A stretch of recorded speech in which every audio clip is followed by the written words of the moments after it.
So hello friends, I am sure आप लोगों को मणिपुर टेररिस्ट अटैक के बारे में आप लोगों ने जरूर सुन ही लिया होगा अब तक। उसमें बता दूं कि मणिपुर के अंदर चूरा चंद्र डिस्ट्रिक्ट है, उसके अंदर एक विलेज है सहके। सुबेरे 11 बजे वहां पर अटैक किया गया है किसी इंसर्जेंट ग्रुप के द्वारा, और उसमें आसाम राइफल्स के हमारे 5 जवान वीर गति को प्राप्त हो गए हैं। इस इंसिडेंट की वजह से हमारे सिक्योरिटी के में एक बहुत बड़ा थ्रेट सामने आया। ये बताया जाता है कि पीएलए के द्वारा करवाया गया, पीपल लिबरेशन आर्मी। ये एक ग्रुप है, आतंकवादी संगठन है जो कि मणिपुर के अंदर रहता है और वहां पर अटैक इस तरह के करवाता रहता है।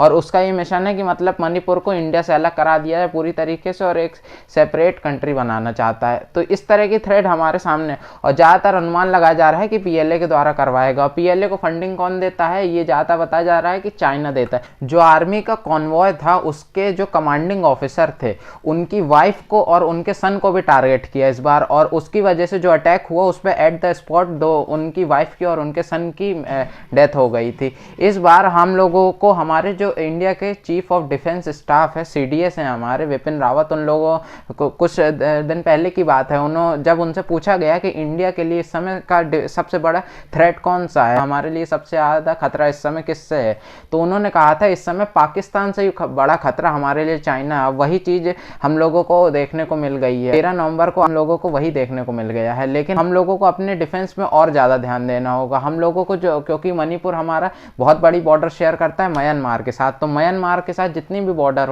लगती है वहाँ पर पूरी फेंसिंग करवा देनी होगी अच्छे से, जैसे इंडिया पाकिस्तान के बॉर्डर पे होती है। साथ ही साथ हम लोगों को ये करना होगा कि जैसे इस बार दिवाली में हम लोगों ने चाइना को बहुत बड़ा झटका दिया था, 50,000 करोड़ रुपए का लॉस लगा था उसे दिवाली में, उसी तरह का हमें बिजनेस पे उसको सीधे टक्कर मारनी चाहिए। जब तक उसका अगर आर्थिक रूप से कमजोर नहीं होगा इंडिया में, तब तक वो इस तरह के इंसिडेंट कराता ही रहेगा।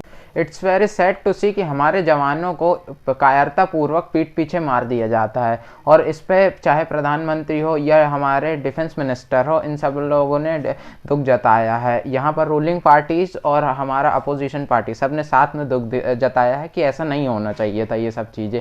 और यहाँ पर जो हमारा यूएपीए है, अनलॉफुल एक्टिविटीज़ प्रिवेंशन एक्ट, इसके तहत पीएलए को बैन कर रखा है पीपल्स लिबरेशन आर्मी। ये सिर्फ पीपल लिबरेशन आर्मी की बात नहीं है, इस तरह के नॉर्थ ईस्ट में कई सारे आतंकवादी संगठन हैं जो कि नॉर्थ ईस्ट के कई सारे अलग अलग राज्यों को इंडिया से डिवाइड करना चाहते हैं। तो इन सबको यूएपीए के तहत इंडिया ने बैन कर रखा है यहाँ पर, क्योंकि ये सब ज़्यादातर चाइना की फंडिंग से ही चलती हैं, और चाइना नहीं चाहता है कि इंडिया के अंदर शांति बनी रहे, इसलिए इन सब लोगों को फंड करता है और नहीं चाहता है कि इंडिया डेवलप करता रहे। चाइना वर्ल्ड के अंदर एक मेजर पावर बनना चाहता है, लेकिन एशिया के अंदर जब तक इंडिया एक अच्छी खासी पावर है, क्योंकि इंडिया बहुत बड़ी इकोनॉमी है, तो चाइना का ये सपना जल्दी आसानी से पूरा नहीं हो सकता। इसलिए चाइना नॉर्थ ईस्ट के रीजन में अशांति फैलाने की कोशिश करता रहता है, फिर चाहे वो अलग अलग ब्लास्ट हो या कुछ भी ऐसी कनेक्टिविटी हो, कहीं लद्दाख में करेगा, कहीं हमारे अरुणाचल प्रदेश में करेगा, कुछ ना कुछ कॉन्फ्लिक्ट करता रहेगा, या तो ब्लास्ट कराएगा या तो इसी तरह के आतंकवादी संगठनों को फंड करता रहता है, इस तरह की चीज़ें करता रहता है। लेकिन आज हम लोगों बहुत आसानी से और बहुत जल्दी नॉर्थ ईस्ट के रीजन को मेन लैंड इंडिया से बहुत अच्छे तरीके से कनेक्ट करता जा रही है गवर्नमेंट,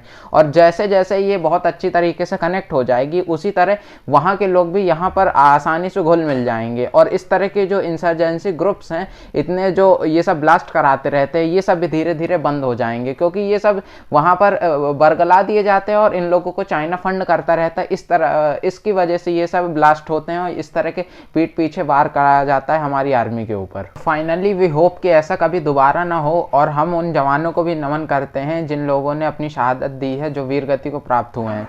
सो फाइनली मिलते हैं नेक्स्ट वीडियो में। जय हिंद, जय भारत।